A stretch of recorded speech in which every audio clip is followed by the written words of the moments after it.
কি বলতেছিলাম? হাকিকুল্লাহ ও জমিদার গিন্নি এই নাটকের দুটি অপ্রধান চরিত্র। জমিদার গিন্নি অত্যন্ত সাদামাটা একটি চরিত্র। তিনি কুসংস্কারাচ্ছন্ন ও অত্যন্ত ধর্মভীরু। বজরায় একটি অচেনা মেয়ে আশ্রয় চাইলে তিনি তাকে আশ্রয় প্রদান করেছেন।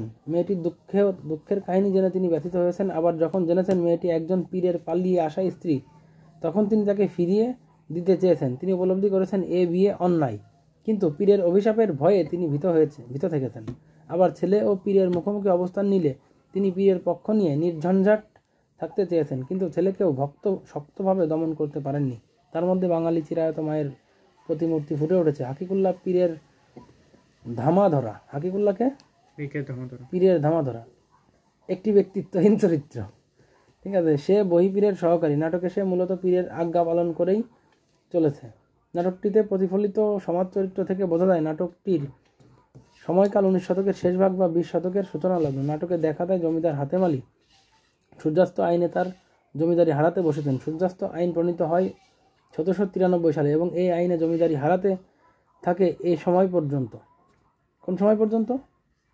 সূর্যাস্তের আগে যদি কি না দেয়, কর খাজনা যদি পরিশোধ না করা হয়, তাহলে জমিদারি থাকবে না। সে সময় বাংলাদেশের প্রত্যন্ত অঞ্চলে জেকে বসা পীর প্রথা, কুসংস্কার ও অন্ধ বিশ্বাসের চিত্র ফুটে উঠেছে এই নাটকে। এই নাটকে আমরা দেখতে পাই পীর সাহেবকে ধনী গরিব সবাই অসম্ভব ভয় ও মান্য করেন। গ্রামের সাধারণ মানুষ তাদের পীরকে পেলে হিতাহিত জ্ঞান হারিয়ে ফেলে।